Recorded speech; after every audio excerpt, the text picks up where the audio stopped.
ఎవరైనా సన్నిధికి రాకపోతే బహు బాధపడిపోతూ ఉండేవాడిని, ఏడుస్తూ ఉండేవాడిని.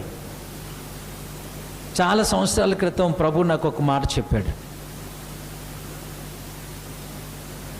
ఎవరి గూర్చి నువ్వు బాధపడుతున్నావో వారిని గూర్చి బాధ నీకు కాదు ఉండాల్సింది, వాళ్ళకే బాధ ఉండాలి అన్నాడు. మీకు అర్థమవుతుందా? నువ్వు కాదు బాధపడేది, వాళ్ళే బాధపడాలి. ఎందుకు అని అంటే, నేను అమూల్యమైన ఆశీర్వాదకరమైన ఆశీర్వాదాలు సిద్ధపరిచిన సన్నిధి, సంతోషాన్ని ఇచ్చే సన్నిధి, దుఃఖ నివారణ ఇచ్చే సన్నిధి, ఇలాంటి గొప్ప సన్నిధిని నేను పోగొట్టుకుంటున్నాను అనే బాధ వారికి ఉండాలి. బాధ ఉండాల్సింది నీకు కాదు. కాబట్టి లే, ప్రార్థన చేయి, అంతేగాని ఏడవబాకు. Praise lord. నిజమండి. అంటే ఈరోజు ఈ మాట నేను ఎందుకు చెప్పానంటే,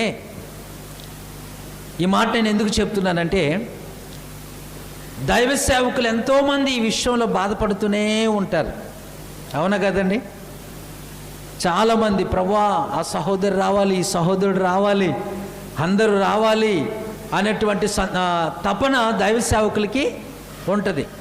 కానీ రాని పక్షంలో ఎవరికి నష్టమో తెలుసండి? ఎవరికండి అమ్మా? దేవునికా? చెప్పాలి. ఎవరికి? దేవునికా? పాస్టర్ గారికా? ఎవరికి? మీ నోటితో చెప్పండి. ఎవరైతే రారో వారికే నష్టం. ఈ ఒక్క మాట చెప్పి నేను ముందుకు వెళ్తాను. యేసు ప్రభు వచ్చిన సమయంలో ఆయన సమాధిని గెలిచి మరణపు ముళ్ళును విరిచి మరణాన్ని లేచి మృత్యుంజడై మరలా ఆయన శిష్యుల దగ్గరికి వచ్చినప్పుడు ఎవరు లేరండి? తోమా లేడు.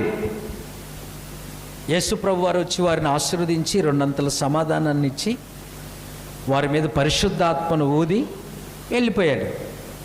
అప్పుడు తోమా లేడు. ఇప్పుడు ఎవరు పోగొట్టుకున్నారు అంతటి సమాధానము, అంతటి ఆత్మ? ఎవరు? తోమానే పోగొట్టుకున్నాడు. అవునా కదండి? అయినా నేను ఒక మాట అంటాను, దేవుడు పోగొట్టుకున్న తోమా ఆశీర్వాదాలు పోతే పోని అనలా. దేవుడు తోమా కోసమే ప్రత్యేకంగా మరలా 2వసారి అదే మేడగదిలో మరలా ప్రత్యక్షమయ్యాడు. స్తోత్రం. చూడండి, దేవుడు ఎంత ప్రేమిస్తున్నాడు. పోగొట్టుకున్న వారి కోసం మరలా దేవుడు ఇంకొక అవకాశాన్ని కూడా సిద్ధపరుస్తాడంట. ఆమెన్.